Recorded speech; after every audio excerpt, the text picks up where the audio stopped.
இன்று முதலமைச்சர்களுடைய தனி தீர்மானம் மேகதாது அணை குறித்து இன்று அனைத்து கட்சி உறுப்பினர்களுடைய ஆதரவோடு ஏகமனதாக நிறைவேறியிருக்கிறது. தஞ்சை காவிரி படுகையைச் சேர்ந்தவன் என்ற முறையிலே, விவசாயிகளுடைய குமுறல்களும் இன்னல்களும் நன்றாக அறிந்தவன் என்ற முறையிலே, இந்த மேகதாது அணை எந்த வகையிலும் கட்டப்படக்கூடாது என்பதில் இந்திய யூனியன் முஸ்லீம் லீக்கும் உறுதிபட இருக்கக்கூடிய காரணத்தினால் முதலமைச்சருடைய தனி தீர்மானத்திற்கு இந்திய யூனியன் முஸ்லீம் லீக் தன்னுடைய முழு ஆதரவை இன்று வழங்கியிருக்கிறது. அதன் தொடர்ச்சியாக தமிழ்நாடு அரசு எடுக்கக்கூடிய அனைத்து வகையான நடவடிக்கைகளுக்கும் சட்ட போராட்டங்களுக்கும் இந்திய யூனியன் முஸ்லீம் லீக் முழுமையாக துணை நிற்கும் என்பதையும் இந்த நேரத்தில் தெரிவித்துக் கொள்கிறோம். அதுபோலவே இன்றைய தினம் சட்டப்பேரவை ஜனநாயக முறையிலே மிகச்சிறப்பாக பேரவை தலைவர் அவர்கள் இன்று நடத்தி வந்து கொண்டிருக்கிறார்கள். அனைத்து கட்சி உறுப்பினர்களும் தங்களுடைய கருத்துக்களை மிகச் சுதந்திரமான முறையிலே பதிவு செய்து வந்து கொண்டிருக்கிறார்கள். இன்று உறுப்பினர்கள் எழுப்பியிருக்கக்கூடிய கேள்விகளுக்கெல்லாம் சிறுபான்மைத்துறை அமைச்சர் என்ற முறையிலே வரக்கூடிய நிதிநிலை அறிக்கையிலே சிறுபான்மை இன மக்கள், சிறுபான்மை மொழி பேசக்கூடிய மக்களுடைய நலன் காக்கக்கூடிய வகையிலே பல்வேறு திட்டங்களும் அறிவிக்கப்பட இருக்கிறது என்பதை இந்த நேரத்தில் நான் தெரிவித்துக் கொள்கிறேன். இந்த தீர்மானத்தை பொறுத்தவரை அனைத்து சட்டமன்ற உறுப்பினரும் தங்களுடைய முழுமையான ஆதரவை தெரிவித்திருக்கிறார்கள். அந்த வகையில் இந்திய யூனியன் முஸ்லீம் லீக்கும் தன்னுடைய முழுமையான ஆதரவை அளித்திருக்கிறது.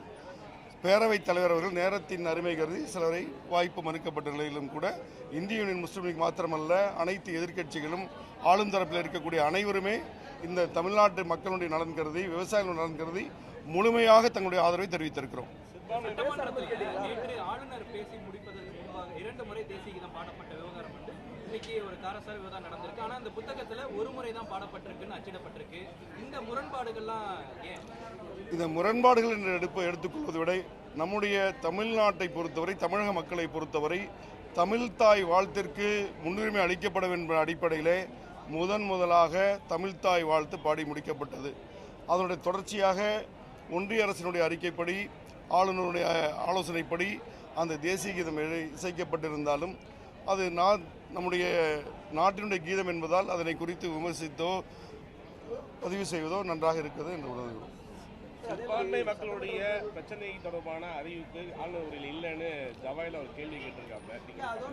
அந்த ஆளுநர் உரையில் சிறுபான்மையினருடைய உரிமைகளுக்காகவும் சிறுபான்மையினுடைய வளர்ச்சிக்காகவும் பல்வேறு திட்டங்கள் இடம்பெறும் என்பதை அதை குறிப்பிட்டு சொல்லியிருக்கிறார்கள்.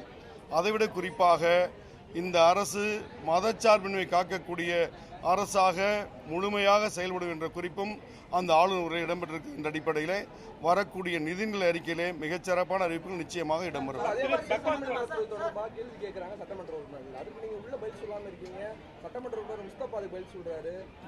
எந்த கேள்வியும் இங்கே கேட்கப்படவில்லை. இன்று ஆளுநர் உரைக்கு நன்றி தெரிவிக்கக்கூடிய ஒரு தீர்மானம். சிறுபான்மை சமுதாயம் சார்ந்து என்னென்ன நலத்திட்டங்கள் இந்த அரசு தர இருக்கிறது என்பதை குறித்து மானிய கோரிக்கையின் போதும், வினாவிடை நேரத்தின் போதும், நிதிநிலை அறிக்கையின் போதும் மிக தெளிவாக நிச்சயமாக சொல்லப்படும்.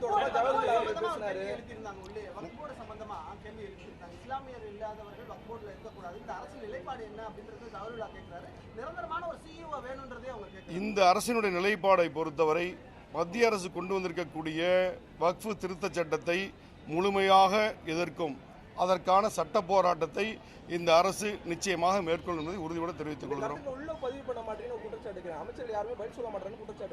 இன்றைய ஏற்கனவே உங்களுக்கு கேட்ட கேள்விக்கு சொன்ன பதில் தான் இருக்கும். இன்று நன்றி தெரிவிக்கக்கூடிய ஒரு தீர்மானங்கள் அடுத்த கட்டமாக இருக்கக்கூடிய மானிய கோரிக்கையின் போதும், நிதிநிலை அறிக்கையின் போதும் இவர்கள் கேட்கக்கூடிய கேள்விகளுக்கு நிச்சயமாக அரசினுடைய அறிவிப்புகளாகவே வெளிவரும்.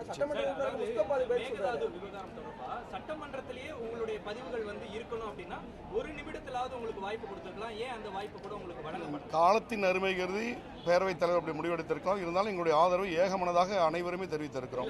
ஒட்டுமொத்த இல்லாம கூட போயிருக்கல. இருந்தாலும் அன்றைக்கு தீர்மானம் எப்படி வந்திருக்குது?